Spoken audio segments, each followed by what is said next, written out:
It's now very important. XRP and other cryptocurrencies are now under attack by the US government. Is this the end? Should we get rid of all of our crypto before it's too late?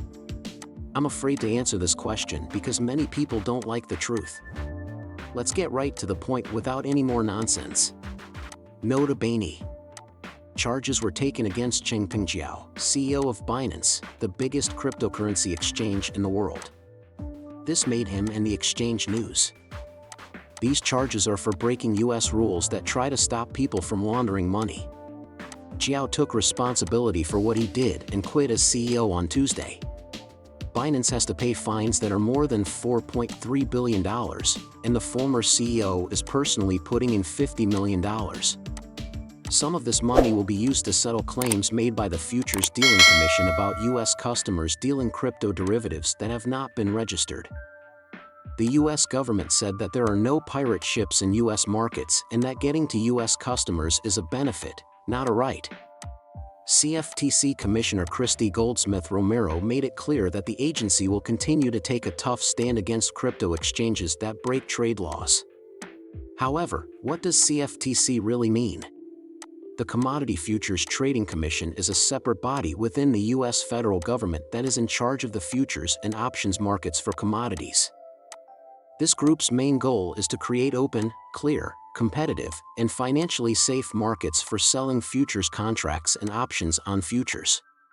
The Commodity Futures Trading Commission, CFTC, is in charge of keeping market players and the public safe from fraud, manipulation, and unfair business practices in both the commodity and financial futures markets. This organization is in charge of regulating many businesses that trade derivatives, like futures commission dealers, commodity trading advisors, and people who run commodity pools.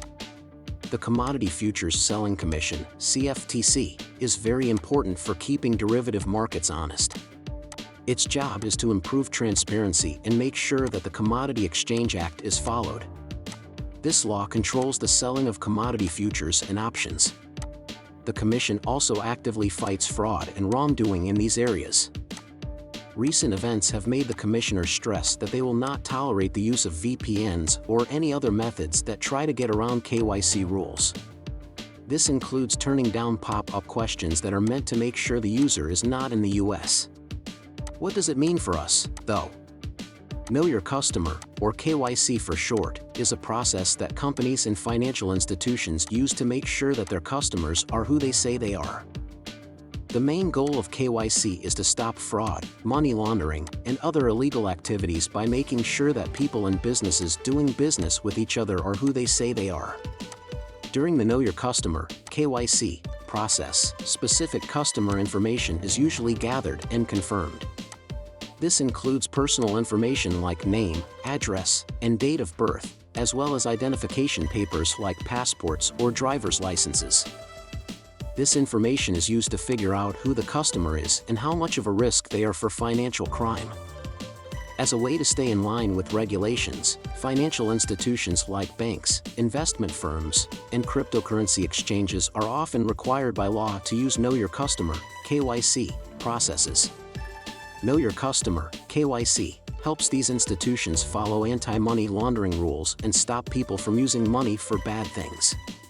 But people in the crypto world, especially those who support cryptocurrencies like Bitcoin and XRP, usually doesn't want to follow KYC rules. This opposition comes from the idea behind cryptocurrencies in the first place. They were meant to allow private, autonomous transactions without having to share personal details.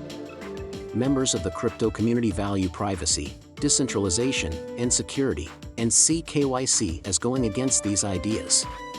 This is something that traditional financial institutions do through their KYC methods. A lot of people also don't trust the government and want to be able to access things all over the world without having to deal with different rules and regulations.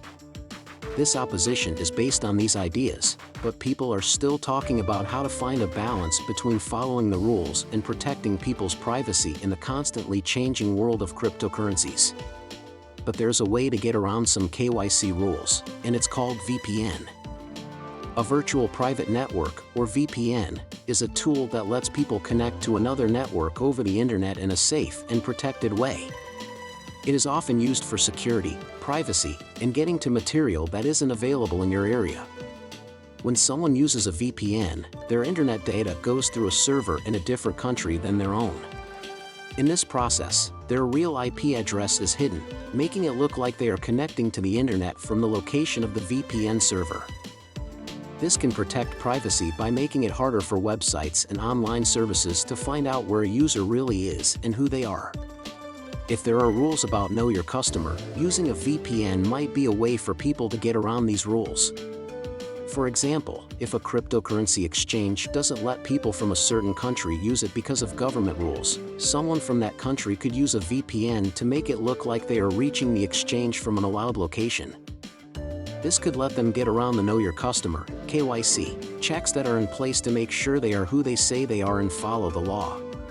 It is important to keep in mind, though, that using these methods to try to get around KYC rules is likely to be against the rules of the financial institution or platform, which could lead to legal trouble. Also, a lot of companies have put in place ways to find and stop people from using VPNs for this reason. They want to keep the purity of their KYC processes and follow the rules set by regulators. What's more, the commissioner made it clear that they would not tolerate anyone using a VPN or any other way to get around verification of identity rules. Not only for people who own XRP, but for everyone in the crypto world, this is very big and sad news. This was in addition to what CFTC Commissioner Caroline D. Pham made it clear that the CFTC has power over more than one country. Pham said that everyone should know for sure that the CFTC will keep going after non-US companies. This quick action happened while the case against SBF, the founder of FTX, was still going on. He has pleaded not guilty and is being tried on 7 criminal counts, one of which is conspiracy to launder money. Because of this change, compliance standards might become stricter. Accessibility and safety are very important to the crypto community, and this could have an effect on them. Since the industry is global, it may lead regulatory bodies around the world to work together more. It's important to find a mix between new ideas and following the rules. The industry has to deal with changing rules while sticking to decentralization and security principles. Cases like this one that get a lot of attention set law standards that can affect how regulators act in the future. Also, new technologies may come out to help with regulatory issues without putting user data at risk.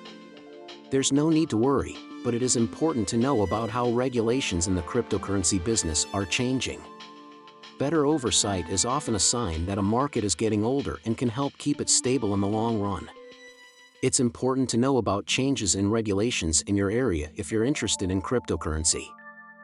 Be ready to adjust to new standards. Put the safety of your transactions first, and if you have specific worries, you might want to talk to a lawyer.